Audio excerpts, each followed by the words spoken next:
This video is owned and produced by Hello Kinetic, a channel to practice listening and reading English every day. Learn English through real books. Expand your vocabulary and be good at English. Red Nails. Chapter 2, By the Blaze of the Fire Jewels. Valeria awoke with a start, to the realization that a gray dawn was stealing over the plain. She sat up, rubbing her eyes. Conan squatted beside the cactus, cutting off the thick pears and dexterously twitching out the spikes. "You didn't awake me," she accused. "You let me sleep all night." "You were tired," he answered. "Your posterior must have been sore, too, after that long ride. You pirates aren't used to horseback." "What about yourself?" she retorted. "I was a Cossack before I was a pirate," he answered. "They live in the saddle. I snatch naps like a panther watching beside the trail for a deer to come by. My ears keep watch while my eyes sleep." And indeed the giant barbarian seemed as much refreshed as if he had slept the whole night on a golden bed. Having removed the thorns, and peeled off the tough skin, he handed the girl a thick, juicy cactus leaf. "Skin your teeth in that pear. It's food and drink to a desert man. I was a chief of the Zuajirs once, desert men who live by plundering the caravans." "Is there anything you haven't done?" inquired the girl, half in derision and half in fascination. "I've never been king of an Hyborian kingdom," he grinned, taking an enormous mouthful of cactus. "But I've dreamed of being even that. I may be too, someday. Why shouldn't I?"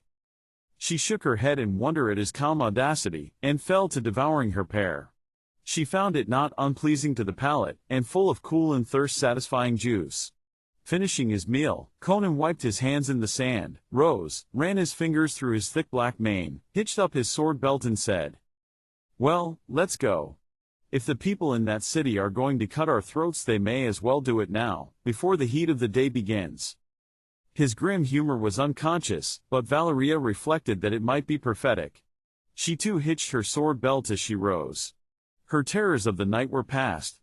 The roaring dragons of the distant forest were like a dim dream. There was a swagger in her stride as she moved off beside the Cimmerian. Whatever perils lay ahead of them, their foes would be men. And Valeria of the Red Brotherhood had never seen the face of the man she feared. Conan glanced down at her as she strode along beside him with her swinging stride that matched his own. "You walk more like a hillman than a sailor," he said.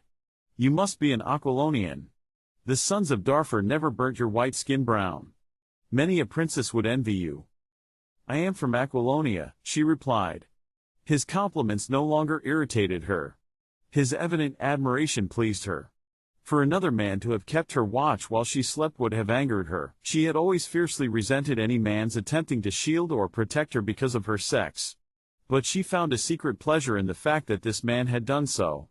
And he had not taken advantage of her fright and the weakness resulting from it.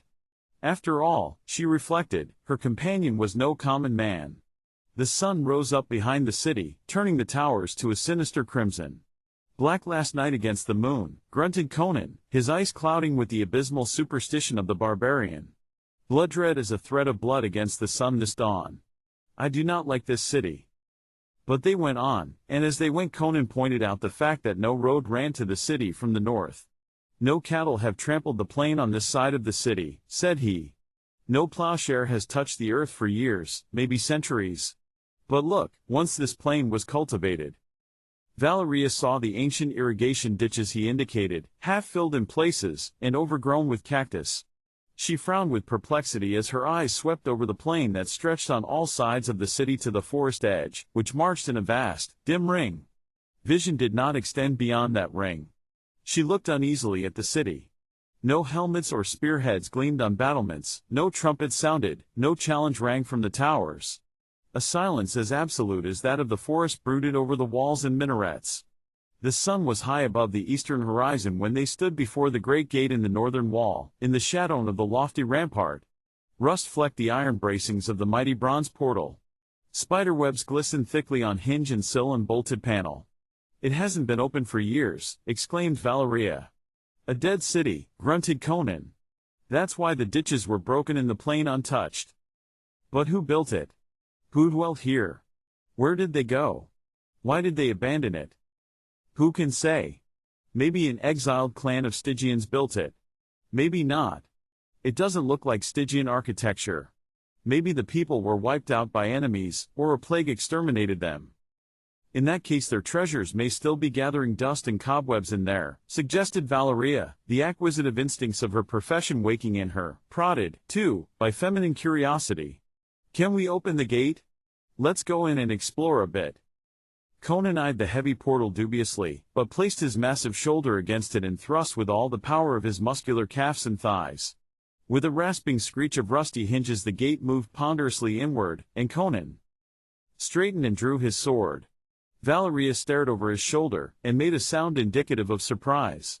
They were not looking into an open street or court as one would have expected.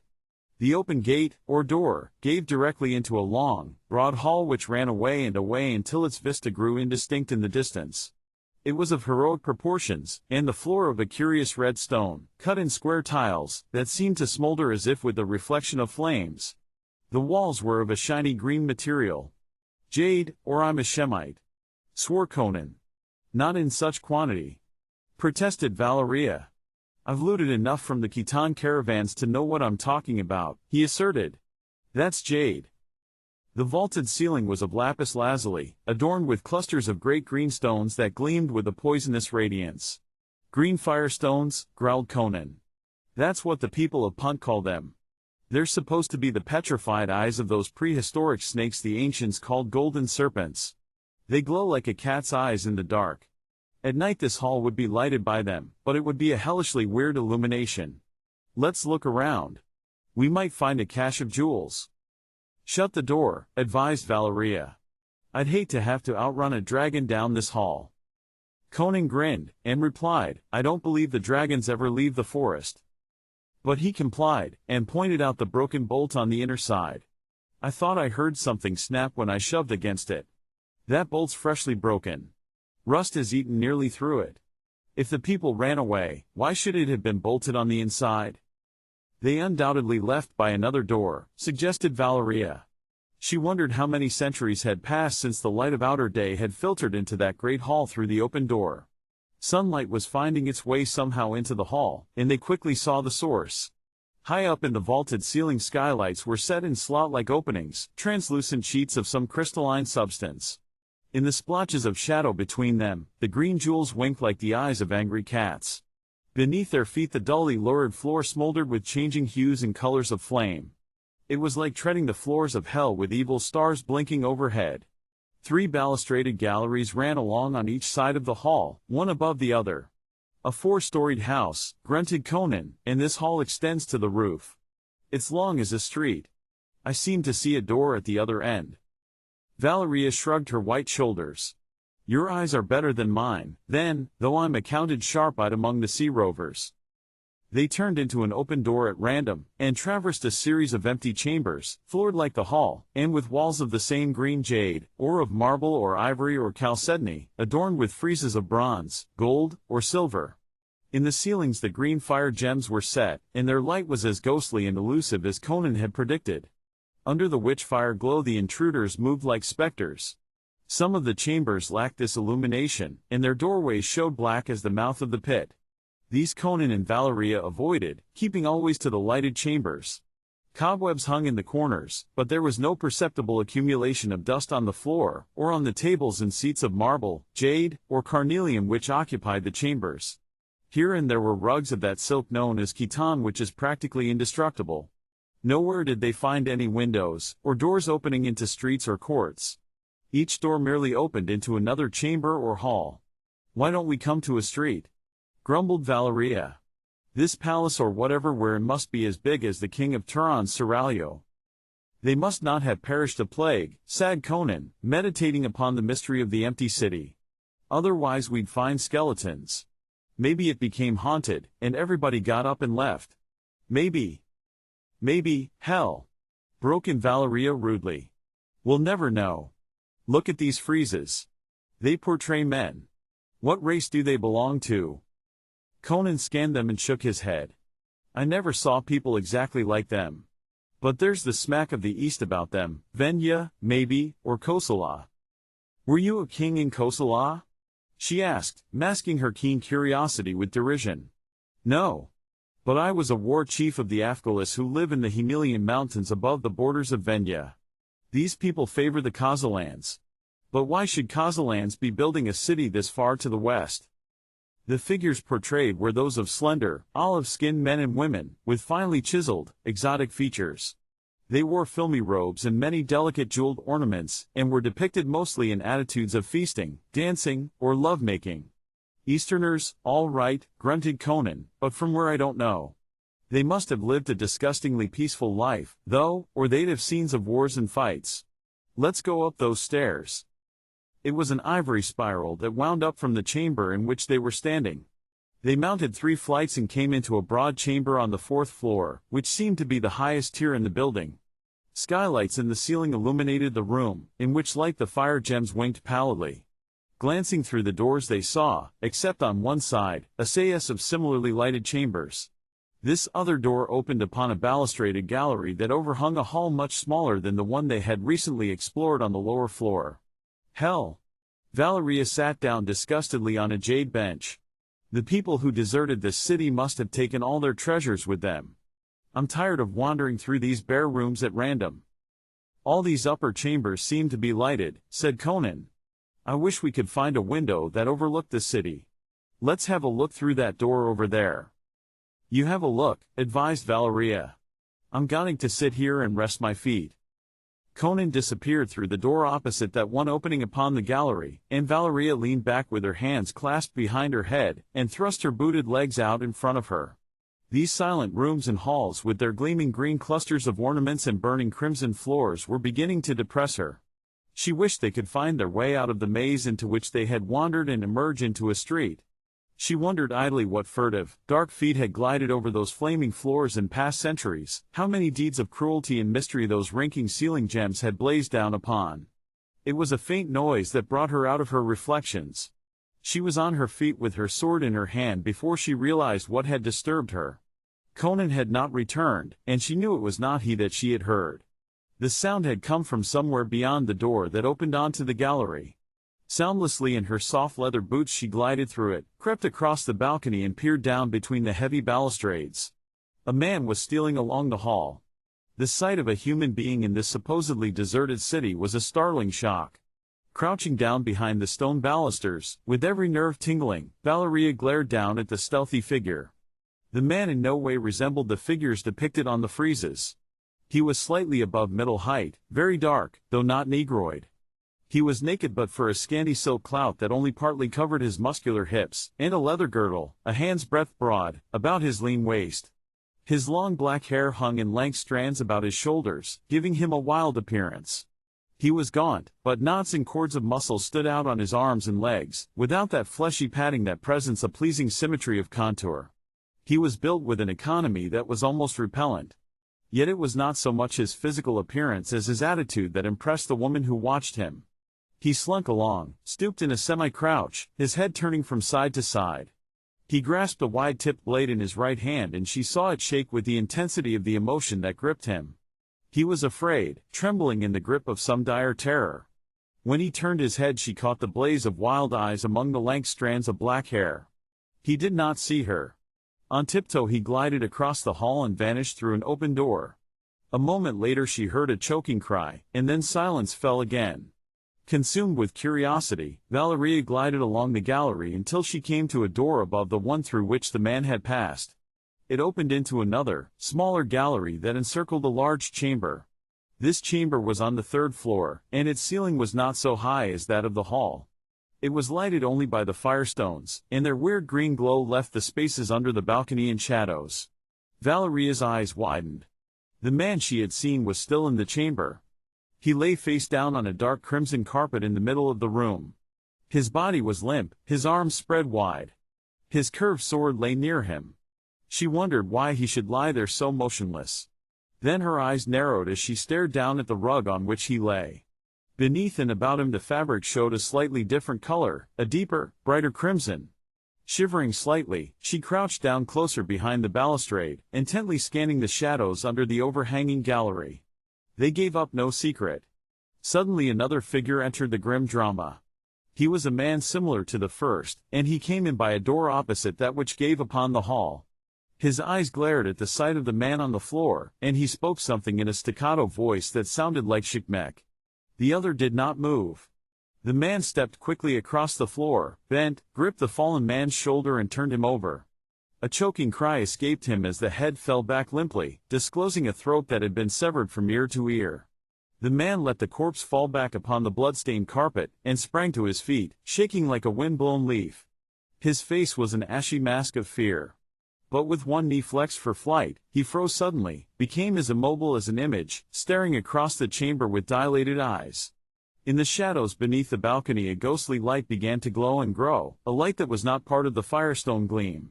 Valeria felt her hair stir as she watched it, for, dimly visible in the throbbing radiance, there floated a human skull, and it was from this skull, human yet appallingly misshapen, that the spectral light seemed to emanate. It hung there like a disembodied head, conjured out of night and the shadows, growing more and more distinct, human, and yet not human as she knew humanity.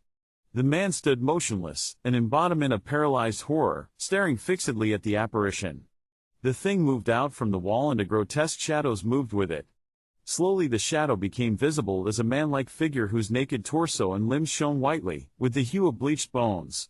The bare skull on its shoulders grinned eyelessly, in the midst of its unholy nimbus, and the man confronting it seemed unable to take his eyes from it. He stood still, his sword dangling from nerveless fingers, on his face the expression of a man bound by the spells of a mesmerist. Valeria realized that it was not fear alone that paralyzed him. Some hellish quality of that throbbing glow had robbed him of his power to think and act. She herself, safely above the scene, felt the subtle impact of a nameless emanation that was a threat to sanity. The horror swept toward its victim and he moved at last, but only to drop his sword and sink to his knees, covering his eyes with his hands. Dumbly he awaited the stroke of the blade that now gleamed in the apparition's hand as it reared above him like death triumphant over mankind. Valeria acted according to the first impulse of her wayward nature.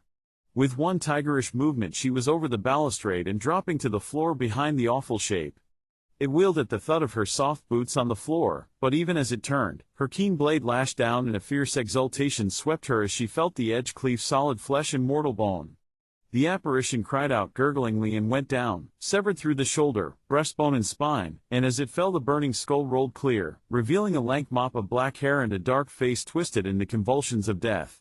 Beneath the horrific masquerade there was a human being, a man similar to the one kneeling supinely on the floor.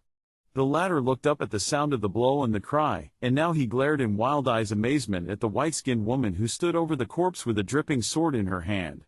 He staggered up, yammering as if the sight had almost unseated his reason. She was amazed to realize that she understood him. He was gibbering in the Stygian tongue, though in a dialect unfamiliar to her. "Who are you? Whence come you? What do you in Zucatl?"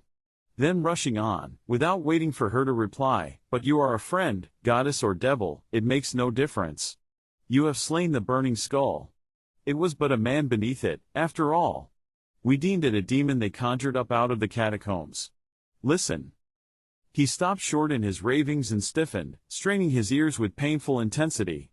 The girl heard nothing. "We must hasten," he whispered. "They are west of the great hall. They may be all around us here. They may be creeping upon us even now." He seized her wrist in a convulsive grasp she found hard to break. "Whom do you mean by they?" she demanded. He stared at her uncomprehendingly for an instant, as if he found her ignorance hard to understand. "They?" he stammered vaguely. Why, the people of Xotalanc. The clan of the man you slew.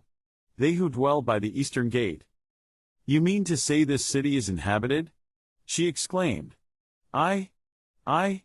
He was writhing in the impatience of apprehension. "Come away. Come quick. We must return to Tekultli." "Where is that?" she demanded. "The quarter by the western gate." He had her wrist again and was pulling her toward the door through which he had first come. Great beads of perspiration dripped from his dark forehead, and his eyes blazed with terror. "Wait a minute," she growled, flinging off his hand. "Keep your hands off me, or I'll split your skull. What's all this about? Who are you? Where would you take me?" He took a firm grip on himself, casting glances to all sides, and began speaking so fast his words tripped over each other. "My name is Tekot. I am of Tekultli. I and this man who lies with his throat cut came into the halls of silence to try and ambush some of the Xotalankas. But we became separated and I returned here to find him with his gullet slit. The burning skull did it, I know, just as he would have slain me had you not killed him. But perhaps he was not alone. Others may be stealing from Xotalanc. The gods themselves blench at the fate of those they take alive. At the thought he shook as with a ague and his dark skin grew ashy. Valeria frowned puzzledly at him. She sensed intelligence behind this rigmarole, but it was meaningless to her. She turned toward the skull, which still glowed and pulsed on the floor, and was reaching a booted toe tentatively toward it, when the man who called himself Tekot sprang forward with a cry. Do not touch it. Do not even look at it. Madness and death lurk in it. The wizards of Xotalanc understand its secret, they found it in the catacombs, where lie the bones of terrible kings who ruled in Zucatl in the black centuries of the past. To gaze upon it freezes the blood and withers the brain of a man who understands not its mystery. To touch it causes madness and destruction. She scowled at him uncertainly. He was not a reassuring figure, with his lean, muscle-knotted frame, and snaky locks.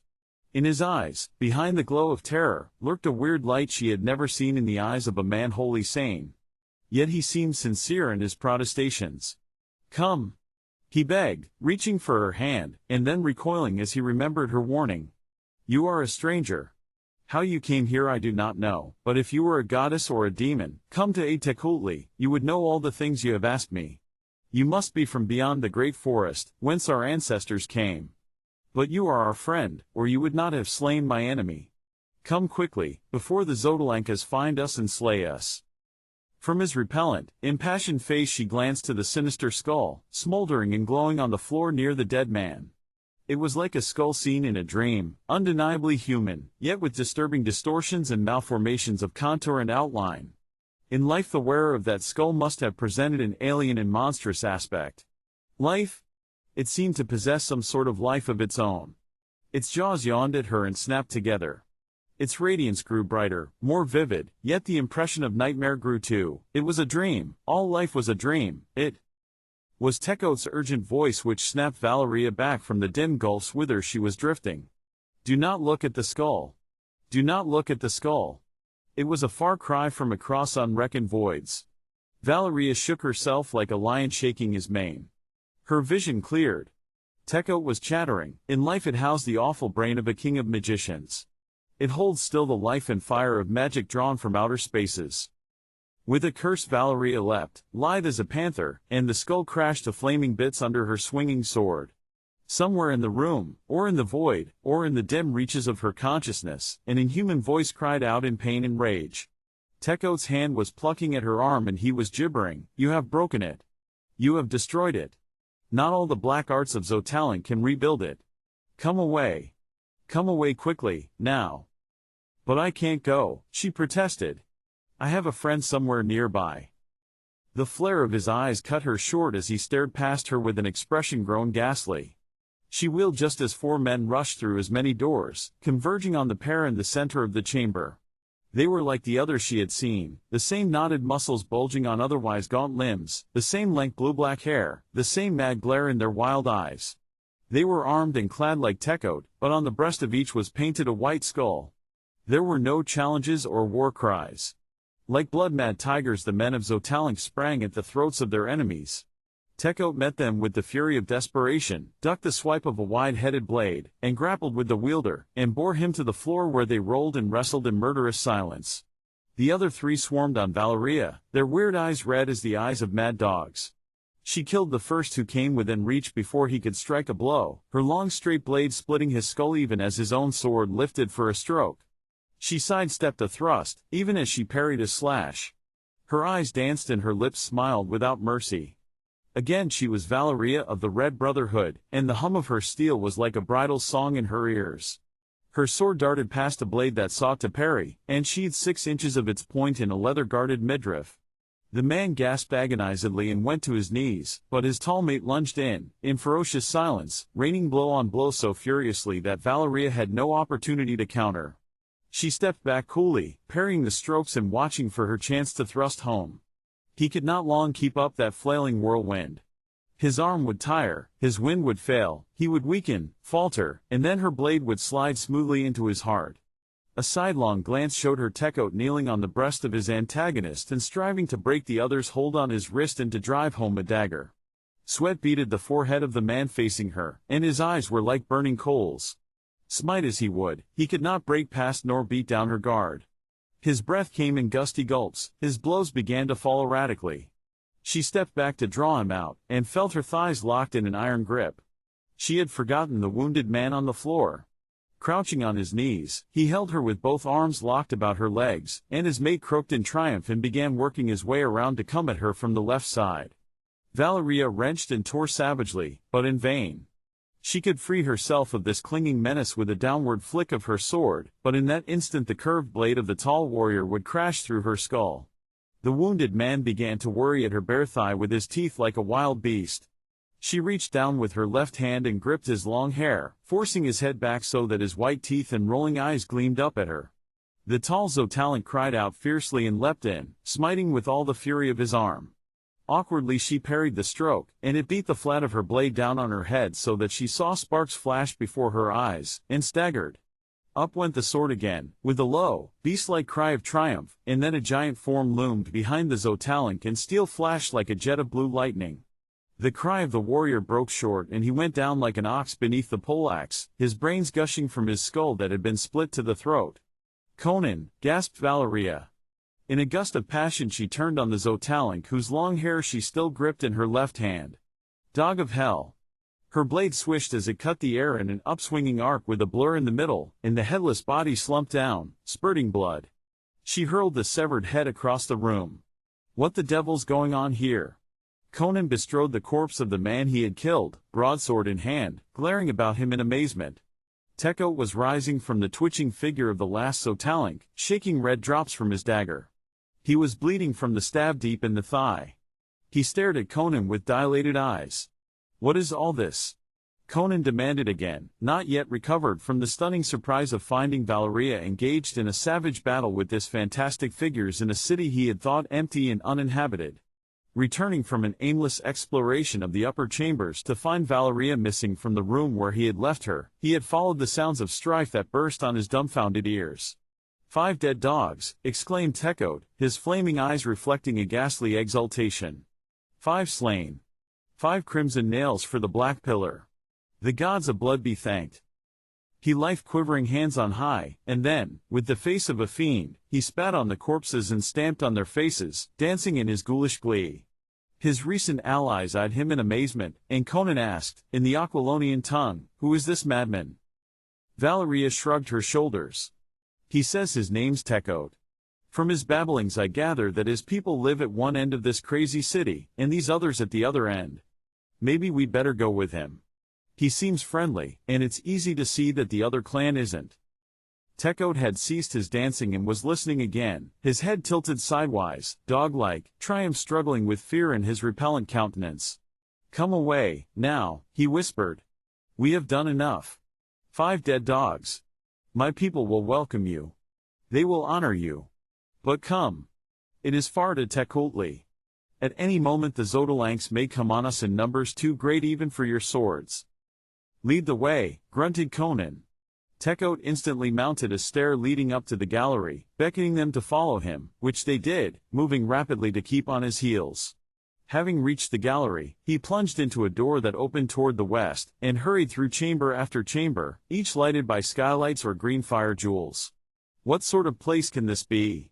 muttered Valeria under her breath. "Crom knows," answered Conan. "I've seen his kind before, though.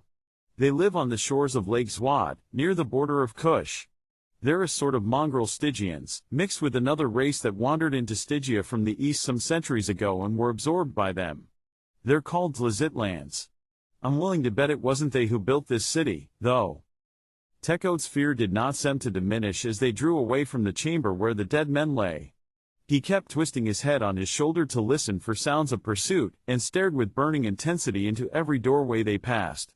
Valeria shivered in spite of herself. She feared no man. But the weird floor beneath her feet, the uncanny jewels over her head, dividing the lurking shadows among them, the stealth and terror of their guide, impressed her with a nameless apprehension, a sensation of lurking, inhuman peril. "They may be between us and Tecuhltli," he whispered once. "We must beware lest they be lying in wait." "Why don't we get out of this infernal palace, and take to the streets?" demanded Valeria. "There are no streets in Zucatl," he answered. "No squares nor open courts. The whole city is built like one giant palace under one great roof. The nearest approach to a street is the Great Hall which traverses the city from the north gate to the south gate. The only doors opening into the outer world are the city gates, through which no living man has passed for 50 years. "How long have you dwelt here?" asked Conan. "I was born in the castle of Tecuhltli 35 years ago. I have never set foot outside the city. For the love of the gods, let us go silently. These halls may be full of lurking devils. Olmec shall tell you all when we reach Tecuhltli." So in silence they glided on with the green firestones blinking overhead and the flaming floors smoldering under their feet, and it seemed to Valeria as if they fled through hell, guided by a dark-faced lank-haired goblin. Yet it was Conan who halted them as they were crossing an unusually wide chamber. His wilderness-bred ears were keener even than the ears of Tecuhltli, whetted though these were by a lifetime of warfare in this silent corridors. "You think some of your enemies may be ahead of us, lying in ambush?" "They prowl through these rooms at all hours," answered Tecuhltli, "as do we. The halls and chambers between Tecuhltli and Xotalanc are a disputed region, owned by no man. We call it the Halls of Silence. Why do you ask?" "Because men are in the chambers ahead of us," answered Conan. "I heard steel clink against stone." Again a shaking seized Tecuhltli, and he clenched his teeth to keep them from chattering. "Perhaps they are your friends," suggested Valeria. "We dare not chance it," he panted, and moved with frenzied activity. He turned aside and glided through a doorway on the left which led into a chamber from which an ivory staircase wound down into darkness. "This leads to an unlighted corridor below us," he hissed, great beads of perspiration standing out on his brow. "They may be lurking there, too. It may all be a trick to draw us into it. But we must take the chance that they have laid their ambush in the rooms above. Come swiftly now." Softly as phantoms they descended the stair and came to the mouth of a corridor black as night. They crouched there for a moment, listening, and then melted into it. As they moved along, Valeria's flesh crawled between her shoulders in momentary expectation of a sword thrust in the dark. But for Conan's iron fingers gripping her arm she had no physical cognizance of her companions. Neither made as much noise as a cat would have made. The darkness was absolute. One hand, outstretched, touched a wall, and occasionally she felt a door under her fingers. The hallway seemed interminable. Suddenly they were galvanized by a sound behind them. Valeria's flesh crawled anew, for she recognized it as the soft opening of a door. Men had come into the corridor behind them. Even with the thought she stumbled over something that felt like a human skull. It rolled across the floor with an appalling clatter. "Run!" yelped Tecuhltli, a note of hysteria in his voice, and was away down the corridor like a flying ghost. Again Valeria felt Conan's hand bearing her up and sweeping her along as they raced after their guide. Conan could see in the dark no better than she, but he possessed a sort of instinct that made his course unerring. Without his support and guidance she would have fallen or stumbled against the wall.